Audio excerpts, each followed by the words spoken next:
What is going on, everybody? We are back at your boy Simmer, and today we've got another, I guess, BDSP video, kind of. It's more of like a fan theory that I want to go through. I would love to see Mega Evolutions back in the new remakes for these games. Like I said before, my first games, Gen 6 was amazing. I love Gen 6, and I love Mega Evolutions, and I love for Pokemon to bring them back in this game. So we're going to go through a couple of ideas that I've got for each Mega Evolution.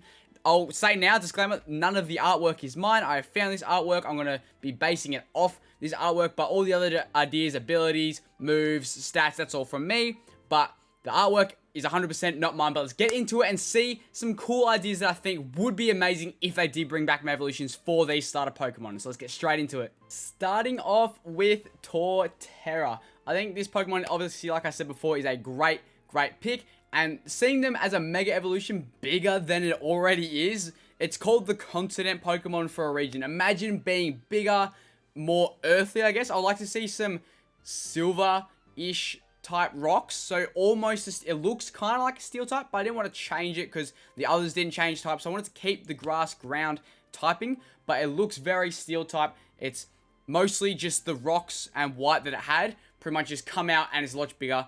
The tree is huge now. It's centered. It's not to one side. It's massive. It's emphasizing that this character is big. That's the whole point of this character. It's massive. It's huge. Big tree on its back. Massive boulders on the side. It's just big. It's just strong. It's a walking continent. That is what it's supposed to be. And that's exactly what it looks like. Obviously, being a Mega Pokemon, it would hold the Torterite, which is obviously the Mega Stone for Torterra. And upon Mega Evolving, it would actually gain a new ability. That ability is pretty much based off stuff that already exists. I didn't really want to choose brand new abilities for these Pokemon because there's already plenty of abilities. I didn't want to make something too OP or something completely far-fetched. So I wanted to choose something that already exists, but I gave a new name. So it's called Tectonic Shards.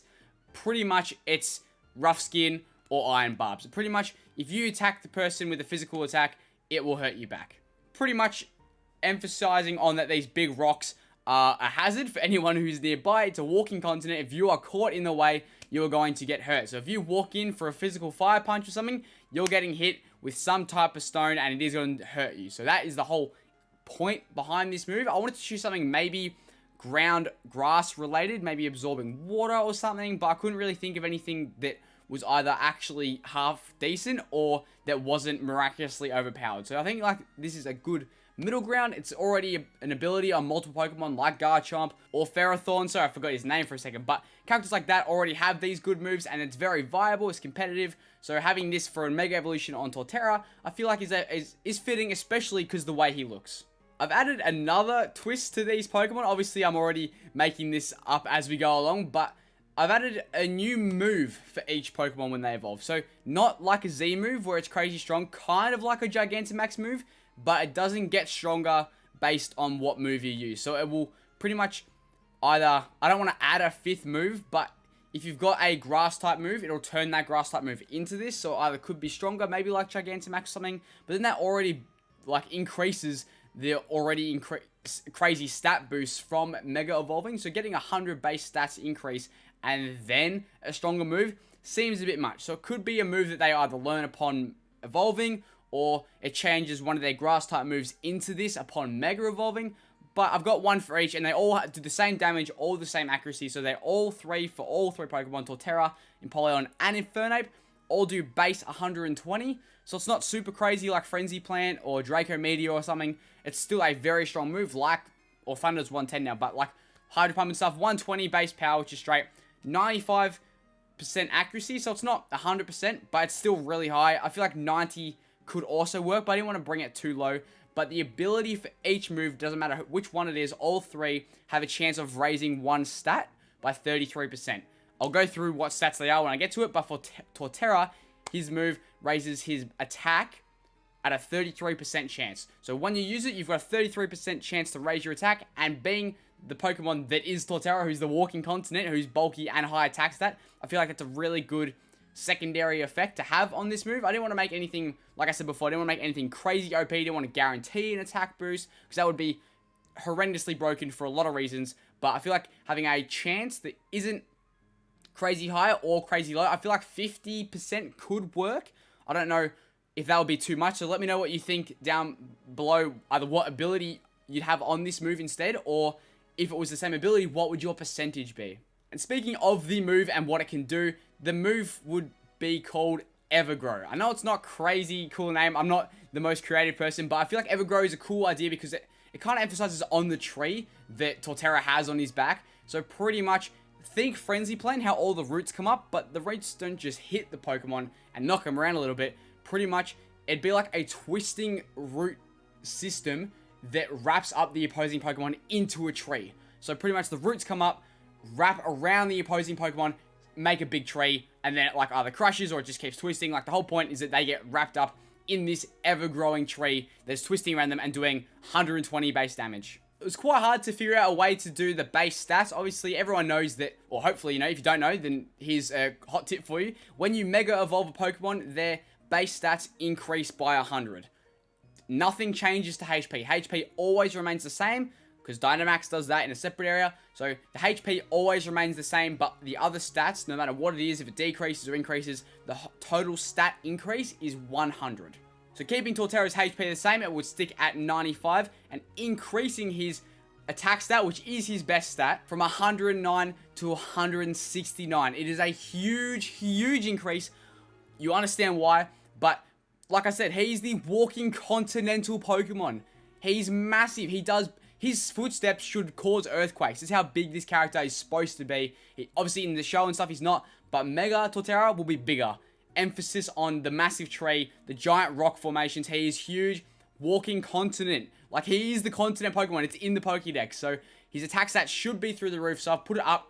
Increased it by 60 to 169. So, it's a massive increase. His moves like Evergrow or Frenzy Plant would hammer Earthquake, doing huge, huge damage. For his other attack stat, which wasn't terrible, 75 base special attack wasn't that bad, because he did learn Leaf Storm, and most people did run Leaf Storm. Like, before, like, as a kid, if you played as Torterra, you run Leaf Storm. It's 140, like, whoa, it's so strong. Not realizing that the Pokemon has their own stats, rather than just the moves. But Leaf Storm is good, he learns it, it's fantastic. He can learn a couple other special moves, but you're not really going to be focusing on that. You're going to be focusing on your physical moves like Earthquake, maybe Evergrow, but like Frenzy Plant and Wood Hammer and things like that, big physical damage. So I've actually decreased his special attack by 10. I feel like it was a waste, it wasn't needed, so I've dropped it from 75 to 65. Speaking of dropping stats, this Pokemon, like I keep repeating myself, is the Continental Pokemon.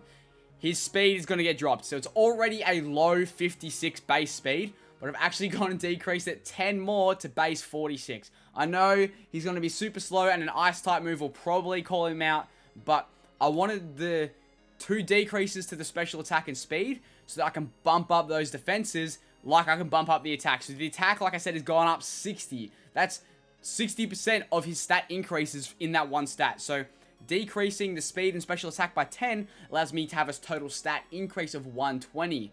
So I can split that across the 2 defenses. So from base 105 physical defense, it's now at 135, making him a lot bulkier. 135 is a great defensive stat. Umbreon's special defense, which is what it's known for, is base 130. So your physical defense is already more than that. Torterra's special defense originally wasn't crazy. 85 is okay, nothing massive, but it's a shy bit of bulk, but a special Ice-type move will still rinse him. But from 85, we've gone to 115. Makes him a lot bulkier. It's a good defense stat. Umbreon's is 110, I think. So he's just bulkier than Umbreon with more HP and heaps more attack. So, like I said, defenses are both increased by 30. So it's gone to 135 and 115. Very, very bulky Pokemon. Obviously, he's still got that 4 times ice weakness. That's why I kind of wanted to change him to a steel type, because with the big rocks coming out and like the belt that he had around him already, he kind of looked like he could be into a steel type. Obviously, he's a continent. He looks like a dinosaur. Very easily could go into a steel type. But I didn't want to change just Torterra's typing and leave the other 2. There are variations that you could make with the other ones. So obviously, I've kept Infernape as firefighting, like I said. But you very easily could have gone into like Fire Psychic or something. But I feel like the typings should remain the same, especially if they've already got dual typings. Originally in in the Hoenn region, Sceptile was originally Grass, and then he got Grass Dragon. You don't see a Mega Greninja or something go from Water Dark into Water Psychic. It doesn't happen. Dual typings are there already. Mega Pokemon have these typings, so I feel like keeping it as a grass ground type was the best option. That is it for Torterra, and sadly, Torterra actually has the lowest base stats out of the 3. So he goes from 525 to now, with the Mega Evolution, 625. But that is the lowest one. So now we're going to go on the opposite end of the spectrum and choose the highest base stat for Sinnoh region Pokemon, and that is